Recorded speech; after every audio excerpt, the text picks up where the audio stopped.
बच्चों, इस वीडियो में हम प्रश्नावली 7.2 के प्रश्न 5 से 10 तक के प्रश्नों को हल करेंगे। पांचवा प्रश्न है, वह अनुपात ज्ञात कीजिए जिसमें बिंदुओं ए 1, और बी -4, को मिलाने वाले रेखाखंड एक्स अक्ष से विभाजित होता है। इस बिंदु के निर्देशांक भी ज्ञात कीजिए। मतलब इन दोनों बिंदुओं को मिलाने वाला रेखाखंड एक्स अक्ष से विभाजित होता है, तो वो किस अनुपात में विभाजित होता है, यह अनुपात ज्ञात करना है। और फिर एक्स अक्ष पर स्थित वो बिंदु है, उसके निर्देशांक भी बताने हैं। तो बच्चों, हमने ये मान लिया कि बिंदु ए और बी को मिलाने वाला ये जो रेखाखंड है, इसको बिंदु पी x,0 के अनुपात 1 में विभाजित करता है। अब x,0 ही क्यों माना? क्योंकि x अक्ष पर जो स्थित बिंदु होता है उसके निर्देशांकों को हम मानते हैं x,0, क्योंकि वहां पर x की मान तो कुछ ना कुछ होगा, लेकिन x अक्ष पर y कोऑर्डिनेट हमेशा 0 रहता है, इसलिए x अक्ष पर स्थित बिंदु को हम मानते हैं x,0। अब यहां पर y कोऑर्डिनेट 0 है, तो हम y निर्देशांक का सूत्र लगाते हैं। तो y निर्देशांक का सूत्र होता है y = m1y2 + m2y1 upon m1 + m2। ये y निर्देशांक का सूत्र होता है। तो बच्चों देखो, ये बिंदु तो जाएगा x1 y1, मतलब x1 का मान तो 1 और y1 का मान -5 है, और x2 का मान हो जाएगा -4 और y2 का मान हो जाएगा 5। ये m1 हो जाएगा k और m2 का मान हो जाएगा 1। और ये जो बिंदु दे रखे हैं, ये x और ये y का मान हो जाएगा x और y, ये सूत्र के हिसाब से। तो मान रखेंगे तो देखो, y का मान तो है 0, m1 का मान है k, गुणा y2 का मान है 5, तो k गुणा 5, प्लस m2 का मान है 1 और y1 का मान है -5, और नीचे m1 + m2, तो m1 का मान तो k और m2 का मान 1 है, तो k + 1, इसमें मान रख दिए। अब ये k + 1 इधर गुणा होगा तो ये 0 हो जाएगा, क्योंकि 0 से कोई संख्या गुणा होकर 0 हो जाती है। तो बराबर में यहाँ बचेगा, k को 5 से गुणा करेंगे तो 5k, और +1 को -5 से गुणा करेंगे तो -5। ये 5 इधर आकर प्लस का हो जाएगा, तो 5 = आ जाएगा 5k। और k का मान निकालने के लिए इस 5 का इस 5 में भाग लगा देंगे, तो जाएगा k = 5/5, तो यह जाएगा k = 1। तो अपन इसको लिख सकते हैं k/1 = 1/1। तो जो अनुपात वो आ जाएगा k/1 = 1/1। तो यहाँ पर ये जो अनुपात है वो आ जाएगा 1/1। मतलब x अक्ष पर स्थित ये बिंदु इन दोनों बिंदुओं को 1/1 में बांटता है। अब हमको x अक्ष पर स्थित बिंदु के कोऑर्डिनेट भी बताने हैं, मतलब x का मान भी बताना है। तो अब हम x का सूत्र लगाकर आगे हल करेंगे। तो देखो बच्चों, x का सूत्र होता है m1x2 + m2x1 upon m1 + m2। ये सूत्र है x निकालने का। अब इसमें हम मान रखेंगे, तो x का मान निकालेंगे तो देखो m1 और m2 ये तो 1:1 हो गया, तो m1 का मान भी 1 और m2 का मान भी 1 है, तो ये लिख देंगे 1 गुणा x2 का मान है -4, प्लस m2 का मान 1 और x1 का मान है हमारे पास 1, तो गुणा 1, और नीचे 1 + 1, क्योंकि m1 m2 के मान 1 है। 1 को -4 से गुणा करेंगे तो -4, और 1 को 1 से गुणा करेंगे तो 1 आएगा, और 1 और 1 हो जाएगा 2। अब 1 प्लस का और 1 माइनस का तो घटेगा, तो 4 में से 1 गया तो 3 बचा, और बड़ी संख्या 4 का चिन्ह माइनस का है, इसलिए माइनस बचेगा, तो आ जाएगा -3/2। तो हमने जो बिंदु P माना था, उस बिंदु के निर्देशांक थे x,0, तो x की जगह रख देंगे -3/2। तो हमारे पास x अक्ष पर उस बिंदु के निर्देशांक आ जाएंगे -3/2, 0। अब बच्चों छठा सवाल है, यदि बिंदु 1,2, 4,y, x,6 और 3,5 इसी क्रम में लेने पर एक समांतर चतुर्भुज के शीर्ष हो, तो x और y ज्ञात कीजिए। मतलब ये 4 बिंदु हम दे रखे हैं और ये चारों बिंदु समांतर चतुर्भुज के शीर्ष हैं। तो यहाँ पर जो x और y दे रखे हैं इनके मान हमको बताना है। तो बच्चों देखो, हमने जो 4 बिंदु दे रखे हैं उसमें एक को a, दूसरे को b, तीसरे को c और चौथे को d मान लिया है। और ये एक समांतर चतुर्भुज है जिसके हमने शीर्ष a, b, c और d ये लिख दिए हैं। अब देखो बच्चों, इस समांतर चतुर्भुज का एक विकर्ण तो AC है और एक विकर्ण है BD। और ये जो विकर्ण AC और BD है ये एक दूसरे को बिंदुओं पर काट रहे हैं।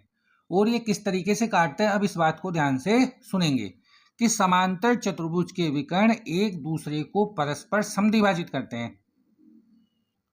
तो बच्चों, जो समांतर चतुर्भुज है उसके विकर्ण एक दूसरे को परस्पर समद्विभाजित करते हैं। इस बात का मतलब है कि ये AC है, इसके दो टुकड़े हो गए, एक तो A से लेकर O तक और C से लेकर O तक इस बिंदु पर काट रहा है। तो ये वाला भाग और ये वाला भाग बराबर होगा जब ही समद्विभाजित होगा। समद्विभाजित करने का मतलब समान भागों में बांटना। इसी प्रकार DO और OB भी बराबर होगा। और जब ये वाला भाग और ये वाला भाग बराबर है और ये वाला भाग और ये वाला भाग बराबर है, इसका मतलब O AC का मध्य बिंदु है और O BD का भी मध्य बिंदु है। तो हम लिखेंगे, तो हमने लिख दिया, अतः बिंदु O विकर्ण AC और BD का मध्य बिंदु है। मतलब ये बिंदु AC का मध्य बिंदु है और BD का भी मध्य बिंदु है। अब बच्चों, जो मध्य बिंदु होता है उस मध्य बिंदु के जो निर्देशांक होते हैं उसका सूत्र होता है, तो हम लिखेंगे मध्य बिंदु के निर्देशांक। मध्य बिंदु के निर्देशांक का सूत्र होता है x1 प्लस x2 बटा 2, y1 प्लस y2 बटा 2। मतलब इसके x निर्देशांकों को जोड़कर 2 का भाग लगा दो और y निर्देशांकों को जोड़कर भाग लगा दो। तो देखो, जब इसका मध्य बिंदु निकालेंगे तो 1 और x को जोड़ के 2 का भाग लगा देंगे और 2 और 6 को जोड़कर 2 का भाग लगा देंगे। इसी तरीके से इधर 3 और 4 को जोड़ के 2 का भाग लगाएंगे और 5 और y को जोड़कर 2 का भाग लगाएंगे। तो हम लिखेंगे AC का मध्य बिंदु, AC का मध्य बिंदु, और ये मध्य बिंदु किसके बराबर होगा, BD के मध्य बिंदु के, क्योंकि दोनों का मध्य बिंदु समान ही है। तो हम लिख देंगे AC का मध्य बिंदु बराबर है BD के मध्य बिंदु के। अब AC का मध्य बिंदु निकालेंगे तो यहाँ ये x1 y1 और ये x2 y2 है, तो एक में जोड़ेंगे x, तो आ जाएगा 1 प्लस x बटा 2 और 2 प्लस 6 बटा 2, तो इसको लिख देंगे 2 प्लस 6 बटा 2। इसी तरीके से BD का मध्य बिंदु निकालेंगे तो 4 प्लस 3 बटा 2 और y प्लस 5 बटा 2। ये सूत्र लगा के हमने मध्य बिंदु निकाल लिया। अब देखो बच्चों, जब हमने मध्य बिंदु निकाल लिए तो ये निर्देशांक समान ही है, तो ये तो इसके बराबर होना चाहिए और ये इसके बराबर होना चाहिए। तो हम इनको बराबर करेंगे, लेकिन एक स्टेप और सॉल्व कर लेते हैं। तो 1 प्लस एक्स बटा 2। अब देखो यहाँ पर 2 और 6, 8 और 8 में 2 का भाग लगाएंगे तो आ जाएगा 4। इसी प्रकार 4 और 3 हो गई 7, तो आ जाएगा 7 बटा 2 y प्लस 5 बटा 2। अब एक बार तो इसको और इसको बराबर कर देंगे और एक बार इसको और इसको बराबर करेंगे। तो पहले 1 प्लस एक्स को 7 बटा 2 के इक्वल करते हैं, तो 1 प्लस एक्स बटा 2 बराबर 7 बटा 2। दोनों के नीचे 2 है तो हम 2 को काट सकते हैं, 2 एकम 2, 2 एकम 2, तो 1 प्लस एक्स बराबर बच गया 7। ये एक उधर जाकर माइनस हो जाएगा तो एक्स बराबर हो जाएगा 7 माइनस 1, और 7 में से 1 गया तो बच गया 6। तो एक्स का मान तो आ गया 6। अब इसको इसके बराबर करेंगे तो हम लिखेंगे y प्लस 5 बटा 2 बराबर है 4, और 2 को 4 से गुणा करेंगे तो आ जाएगा 8, तो y प्लस 5 बराबर 8। ये 5 उधर जाकर माइनस हो जाएगा, तो 8 में से 5 घटाएंगे तो बचेगा 3, तो y बराबर आ जाएगा 3। तो x का मान तो हमारे पास आ गया 6 और y का मान हमारे पास आ गया 3। इस तरीके से हमने इसके मान निकाल लिए। अब बच्चों 7वां सवाल है, बिंदु A के निर्देशांक ज्ञात कीजिए जहां AB वृत्त का व्यास है जिसका केंद्र 2,-3 है तथा बी के निर्देशांक 1,4 है। तो ए बी वृत्त का व्यास है और ये बिंदु इसका केंद्र है और एक बिंदु बी के निर्देशांक 1,4 दे रखे हैं, तो बिंदु ए के निर्देशांक हमको ज्ञात करने हैं। तो बच्चों देखो, हमने ये एक वृत्त बना लिया और इस वृत्त का जो व्यास है वो ए बी है। यहाँ ए बिंदु है और यहाँ बी बिंदु है। वृत्त का केंद्र ओ है जिसके निर्देशांक 2,-3 दिए हुए हैं और ए बिंदु के निर्देशांक हमने मान लिए x, y और केंद्र को मान लिया O। तो माना बिंदु ए के निर्देशांक x, y है।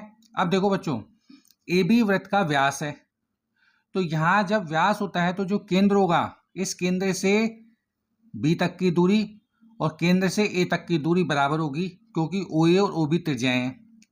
इसका मतलब यह है कि जो केंद्र O है ना, वो ए बी का मध्य बिंदु है। जो केंद्र होता है वो व्यास का मध्य बिंदु होता है। तो यहाँ पर हम मध्य बिंदु का सूत्र लगाएंगे। तो देखो, मध्य बिंदु तो है O और इसके निर्देशांक है 2,-3। ये मध्य बिंदु है। ये कौन सा बिंदु है? मध्य बिंदु। और बच्चों, मध्य बिंदु का सूत्र होता है x1 + x2 / 2। ये तो x कोऑर्डिनेट निकालने का है और y कोऑर्डिनेट निकालने का सूत्र होता है y1 + y2 / 2। तो यहाँ पर हम इसको सॉल्व करेंगे, इन दोनों का मध्य बिंदु निकालेंगे और मध्य बिंदु निकालकर इनके बराबर कर देंगे। तो देखो, x में 1 जोड़ेंगे तो x + 1 / 2 और y में 4 जोड़ेंगे तो y + 4 / 2। ये मध्य बिंदु आ गया और ये मध्य बिंदु तो इसके बराबर होगा, तो ये लिख देंगे 2,-3। अब इनको बराबर कर देंगे तो ये तो इसके बराबर हो जाएगा और ये इसके बराबर हो जाएगा, क्योंकि ये मध्य बिंदु है इसका। तो हम लिखेंगे x + 1 / 2 = 2 और y + 4 / 2 = -3। सॉल्व करेंगे इसे तो ये 2 इधर गुणा हो जाएगा, तो x + 1 = 2 × 2 4 और ये 1 उधर आकर माइनस हो जाएगा, तो 4 - 1, तो x का मान आ जाएगा 3। इसी प्रकार इसमें ये 2 इधर गुणा हो जाएगा -3 से, तो y + 4 बराबर आ जाएगा -6। 2 × 3 -6 हो गया, माइनस का निशान है। अब ये 4 उधर जाके घट जाएंगे, तो -6 - 4 दोनों संख्याएं माइनस की है इसलिए जुड़ेगी, तो आ जाएगा -10। तो जो ए बिंदु के निर्देशांक है वो हम लिखेंगे, अतः बिंदु ए के निर्देशांक बराबर हो जाएगा 3, -10। ये बिंदु ए के निर्देशांक आ जाएंगे। बच्चों, 8वां क्वेश्चन है, यदि ए और बी क्रमशः -2, -2, 2, -4 हो तो पी के निर्देशांक ज्ञात कीजिए ताकि ए पी बराबर 3/7 ए बी हो और पी रेखाखंड ए बी पर स्थित हो। तो बच्चों, ये ए और बी दो बिंदुओं के निर्देशांक दे रखे हैं और पी एक बिंदु है जो रेखाखंड ए बी के ऊपर स्थित है, बीच में इन दोनों बिंदुओं के, और उसके लिए अनुपात दे रखा है हमको। तो हमको यहाँ पर बिंदु पी के निर्देशांक ज्ञात करने हैं। तो बच्चों देखो, ये बिंदु ए है जिसके निर्देशांक -2, -2 दे रखा है और ये बिंदु बी है जिसके निर्देशांक 2, -4 दे रखा है और पी बिंदु जिसके निर्देशांक हमको ज्ञात करने हैं उसके निर्देशांक हमने मान लिए x और y। इसके अलावा हमको दे रखा है ए पी बराबर 3/7 ए बी। तो हमको ए पी और ए बी में संबंध तो दे रखा है, मतलब यहाँ से लेकर यहाँ तक और यहाँ से लेकर यहाँ तक का संबंध दे रखा है, जबकि हमको अनुपात चाहिए ए पी और बी पी के बीच में। तो ए पी और बी पी के बीच में अनुपात लिखने का तरीका है बच्चों, हमको इस ए बी को तोड़कर लिखना है। तो हम लिखेंगे ए पी बराबर 3/7 और देखो ए बी यहाँ से लेकर यहाँ तक है, तो ए बी को हम लिख सकते हैं A P + B P, A P + B P, इस तरीके से लिख सकते हैं। ऐसा कैसे लिख दिया? क्योंकि जो ए बी है वो यहाँ से लेकर यहाँ तक है, और ए बी किस किस से मिलकर बनी हुई है, ए पी और बी पी से मिलकर बनी हुई है, इन दोनों टुकड़ों से मिलकर बनी हुई है, यहाँ से लेकर यहाँ तक और यहाँ से लेकर यहाँ तक। तो हमने ए बी को A P plus B P लिख दिया। अब ये 7 इधर ए पी में गुणा होगा तो हो जाएगा 7 ए पी, और यहाँ पर बचेगा 3 A P plus B P. अब यहाँ ब्रैकेट खोलेंगे तो 7 ए पी, 3 को ए पी से गुणा करेंगे तो 3 ए पी, और 3 को बी पी से गुणा करेंगे तो 3 बी पी आ जाएगा। अब ये 3 ए पी एक तरफ इधर आके कट जाएगा क्योंकि ए पी वाली टर्म एक तरफ करेंगे, तो 7 A P minus 3 A P बराबर जाएगा 3 बी पी। 7 ए पी में से 3 ए पी माइनस करेंगे तो 4 ए पी बच जाएगा, तो 4 ए पी बराबर हो जाएगा 3 बी पी। अब ये ए पी और बी पी तो एक तरफ ले लेंगे और संख्या एक तरफ ले लेंगे, तो देखो ए पी बी पी का तो इधर भाग लग जाएगा और 4 का इधर भाग लग जाएगा, तो ए पी बटा बी पी, ये बी पी इसके नीचे आ गया, 3 यहीं और 4 का भाग लग जाएगा तो 3 बटा 4, तो आ जाएगा ए पी अनुपात बी पी बराबर 3 अनुपात 4। इस तरीके से हमने ये अनुपात निकाल लिया। अब बच्चों अगर हम चाहें तो ये अनुपात सीधा भी निकाल सकते हैं, इतनी बड़ी कैलकुलेशन करने की जरूरत नहीं है। देखो यहाँ पर ए पी का मान दे रखा है 3/7 ए बी, मतलब ए बी का तीसरा हिस्सा ए पी का है, तो अगर इस पूरे को 7 मान लें जिसमें ए पी अगर 3 है तो बी पी 4 हो बचेगा, तो ए पी अनुपात बी पी आ जाएगा 3/4। मतलब बी पी निकालने के लिए 7 में से कितने घटा दो, 3, तो 4 बच जाएगा। इस तरीके से हम इसको डायरेक्ट कर सकते हैं। अब हमको बिंदु पी के निर्देशांक ज्ञात करने हैं, तो देखो अनुपात हमारे पास आ गया 3/4। तो ये बिंदु तो हो जाएगा x1 y1, ये बिंदु हो जाएगा x2 y2, और ये हो जाएंगे m1 और m2। अब हम विभाजन सूत्र लगाकर निर्देशांक ज्ञात कर लेंगे। तो बच्चों देखो x का सूत्र होता है x बराबर m1 x2 plus m2 x1 upon m1 plus m2, ये तो x का सूत्र है। और y का सूत्र होता है m1 y2 plus m2 y1 upon m1 plus m2। इसे मान रख के हल कर लेंगे तो देखो m1 का मान है 3 और x2 का मान है 2, तो 3 गुणा 2, प्लस m2 का मान है 4 और x1 का मान है -2, तो यहाँ लिख देंगे -2, और बटा m1 प्लस m2 मतलब 3 प्लस 4।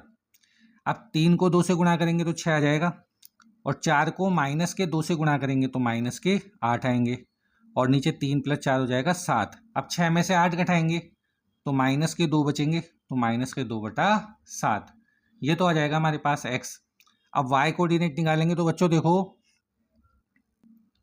मान रखते हैं इसमें, तो m1 का मान है 3 और y2 का मान है -4 प्लस m2 का मान है 4 और y1 का मान है -2, और नीचे m1 प्लस m2 तो 3 + 4। 3 को -4 से गुणा करेंगे तो -12, और प्लस के 4 को -2 से गुणा करेंगे तो -8, और 3 और 4 हो जाएंगे 7। -12 और -8 दोनों जुड़ेंगे तो हो जाएंगे -20, तो -20/7। तो हमारे पास x तो आ गया -2/7 और y आ गया -20/7। तो जो बिंदु P था, बिंदु P के निर्देशांक हमने x, y माने थे, इसे मान रख देंगे तो x का मान तो -2/7 है और y का मान है -20/7। इस तरीके से हमने बिंदु P के निर्देशांक ज्ञात कर लिए हैं। बच्चों 9th क्वेश्चन है, बिंदु A -2,2 और B 2,8 को जोड़ने वाले रेखाखंड को 4 बराबर भागों में विभाजित करने वाले बिंदुओं के निर्देशांक ज्ञात कीजिए। तो क्वेश्चन का मतलब है A और B बिंदु है, इनको जोड़ने वाला रेखाखंड AB है, इस AB के 4 बराबर भाग करने हैं, तो 4 बराबर भाग करने वाले बिंदुओं के निर्देशांक हमको ज्ञात करने हैं। तो बच्चों देखो ये तो बिंदु हमने A ले लिया और ये ले लिया बिंदु B। अब ये पूरा रेखाखंड AB है, इसको 4 बराबर भागों में बांटना है। तो 4 बराबर भागों में बांटने के लिए हमको 3 बिंदु चाहिए, 1, 2 और 3। तो देखो एक हिस्सा तो ये हो गया 1, ये दूसरा भाग हो गया, ये तीसरा भाग हो गया और ये चौथा भाग हो गया।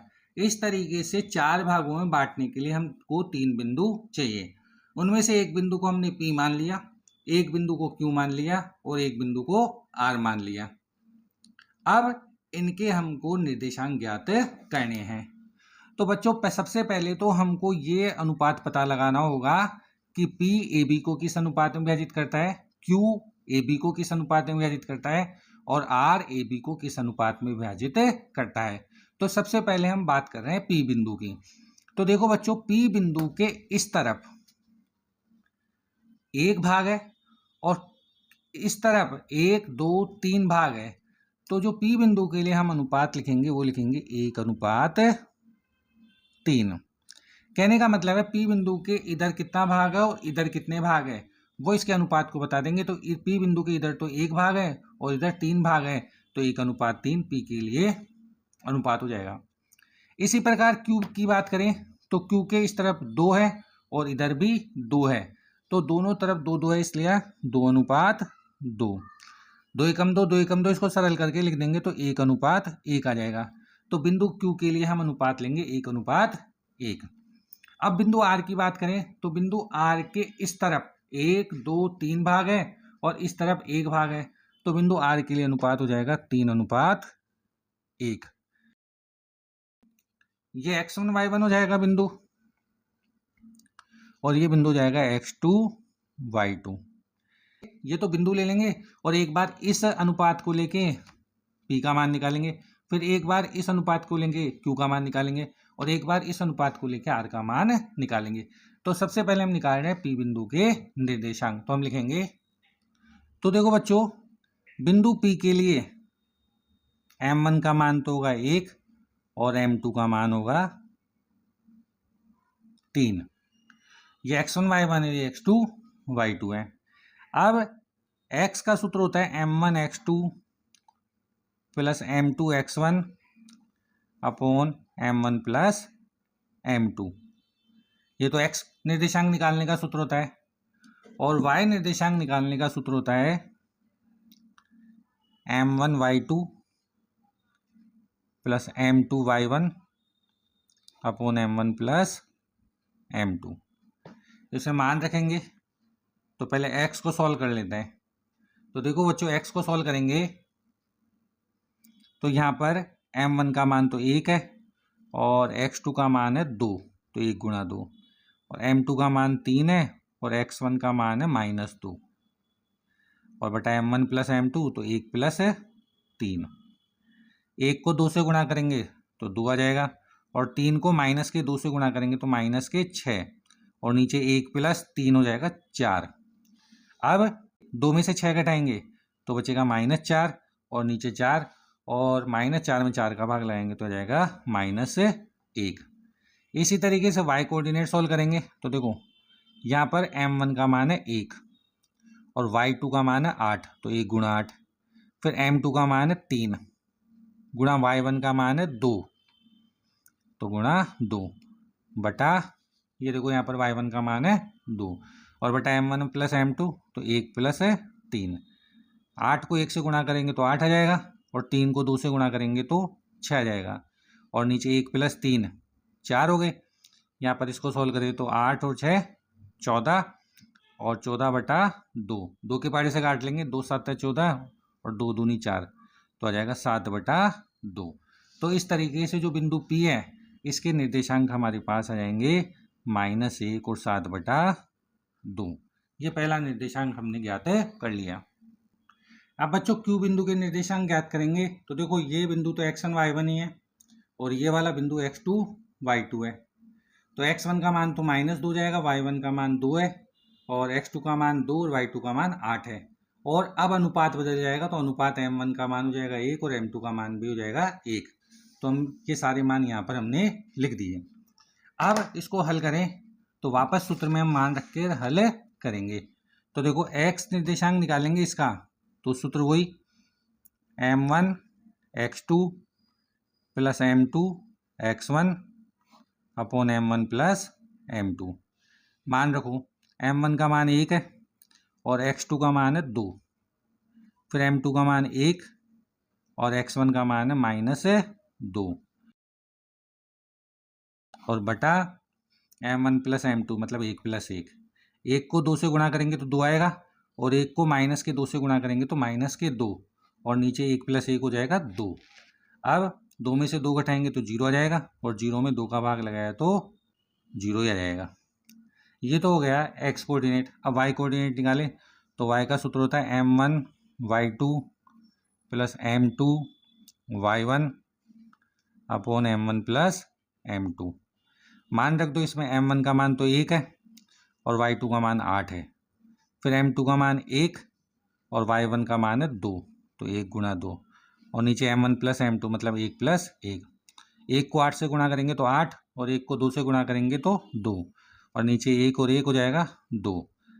2 और 8 मिलके हो गए 10, तो 10 बटा 2 और 10 में 2 का भाग लगाएंगे तो हमारे पास आ जाएगा 5।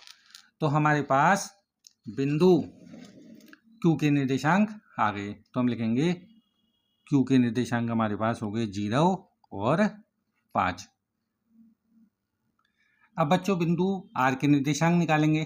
तो देखो ये तो x1 y1 ही है, तो x1 बराबर -2 y1 बराबर 2 और अनुपात m1 तो हो जाएगा 3 और m2 हो जाएगा 1, तो m1 m2 के मान लिख लिए और यहाँ से x2 y2 के मान लिख लिए।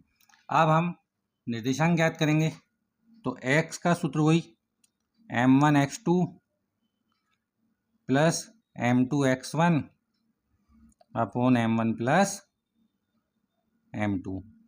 मान रख दो m1 का मान है 3 और x2 का मान है 2, तो 3 गुणा 2 प्लस m2 का मान है 1 और x1 का मान है -2 बटा 3 प्लस 1।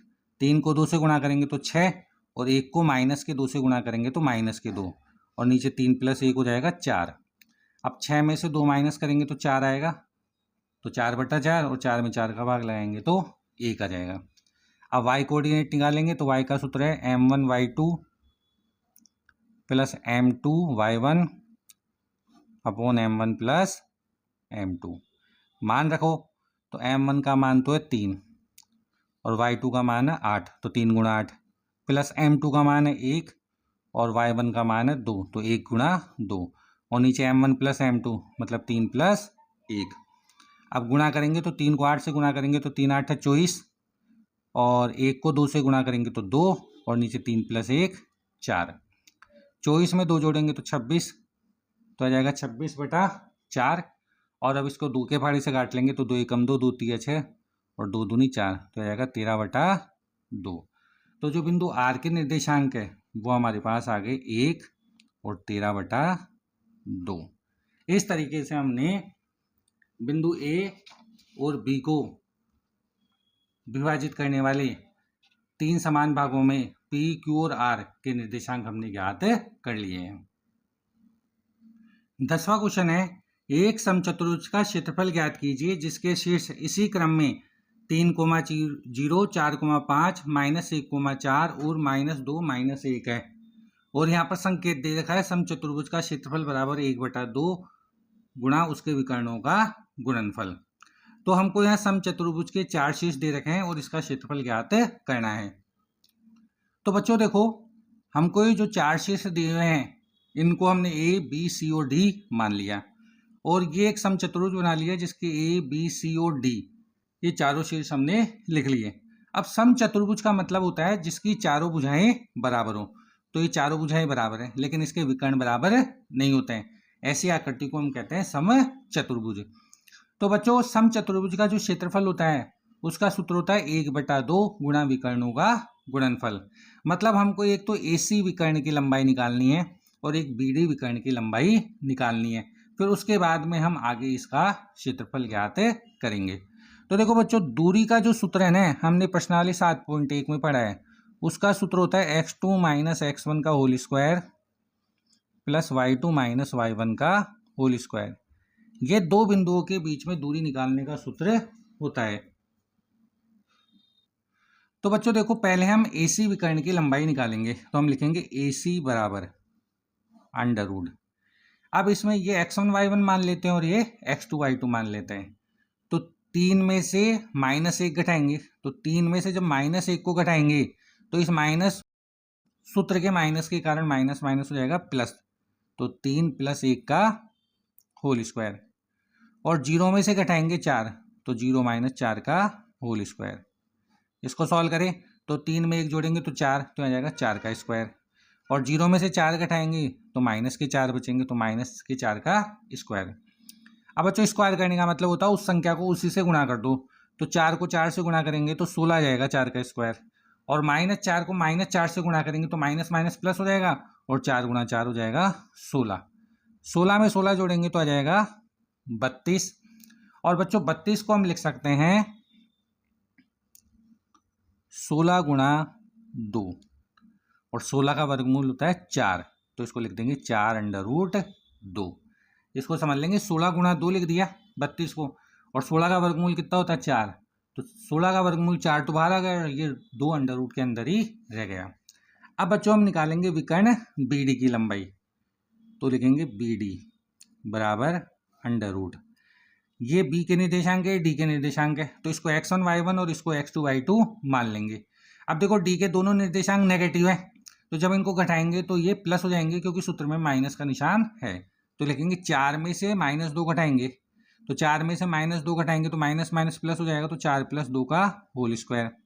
और 5 में से 1 घटाएंगे तो माइनस माइनस प्लस हो जाएगा, तो 5 + 1 का होल स्क्वायर। सॉल्व करें इसको तो 4 और 2 हो गए 6, तो 6 का स्क्वायर। और 5 और 1 हो गया 6, 6 का स्क्वायर। 6 के वर्ग का मतलब है 6 को 6 से गुणा करो, तो 6 को 6 से गुणा करेंगे तो 36, और इस 6 का वर्ग भी आ जाएगा 36। 36 और 36 को जोड़ेंगे तो 72 आएगा। और बच्चों 72 को हम लिख सकते हैं 36 × 2। 36 का वर्गमूल हमको ज्ञात हो जाएगा क्योंकि 36 एक पूर्ण वर्ग संख्या है, तो 36 का वर्गमूल होता है 6, और ये 2 अंडर रूट के अंदर रह जाएगा। तो हमने दोनों विकर्णों की लंबाई निकाल ली। AC विकर्ण की लंबाई तो हमारे पास आ गई 4√2, और BD विकर्ण की लंबाई हमारे पास आ गई 6√2। अब बच्चों हम समचतुर्भुज का क्षेत्रफल ज्ञात करेंगे। तो देखो समचतुर्भुज का जो क्षेत्रफल होता है उसका सूत्र होता है समचतुर्भुज का क्षेत्रफल। ये सूत्र आपको याद कर लेना है, 1/2 गुणा विकर्णों का गुणनफल। ये समचतुर्भुज का क्षेत्रफल निकालने का सूत्र होता है। तो 1/2, एक विकर्ण तो AC है तो गुणा AC, और दूसरा विकर्ण है BD, तो आ जाएगा BD। तो क्या जाएगा 1/2 AC गुणा BD। AC और BD के मान रख देंगे, तो 1/2 AC का मान है देखो 4√2, और BD का मान है 6√2, ये मान रख दिए। अब 2 से काट लेते हैं, 2 × 2 2 दूनी 4, तो बच गया 2√2 गुणा 6√2। अब इसका गुणनफल ध्यान से समझेंगे बच्चों। देखो 2 को 6 से गुणा करेंगे तो कितने आ गए 12, और अंडर रूट 2 को जब अंडर रूट 2 से गुणा करते हैं तो आता है 2। 2 को 6 से गुणा तो 12 गुणा करेंगे तो 12 आ जाएंगे। अंडर रूट 2 को जब अंडर रूट 2 से गुणा करते हैं तो अंडर रूट में 4 आएंगे, और 4 का वर्गमूल कितना हो गया 2। तो अंडर रूट 2 को अंडर रूट 2 से गुणा करने पर आया 2, और 12 को 2 से गुणा करेंगे तो आ जाएगा 24। तो समचतुर्भुज का क्षेत्रफल आ गया 24 वर्ग मात्रक। यह हमारे पास समचतुर्भुज का क्षेत्रफल हमने ज्ञात कर लिया है। तो बच्चों इस तरीके से हमने प्रश्नावली 7.2 का 10वां सवाल कर लिया है, और इसी के साथ ही प्रश्नावली 7 निर्देशांक ज्यामिति की प्रश्नावली 7.1 और 7.2 हमने पूरी कर ली है। जिन बच्चों ने पिछले सवाल नहीं देखे हैं वो प्लेलिस्ट में जाकर देख सकते हैं। इसके बाद हम नेक्स्ट चैप्टर स्टार्ट करेंगे। वीडियो को लाइक कीजिए और चैनल को सब्सक्राइब कीजिए। धन्यवाद।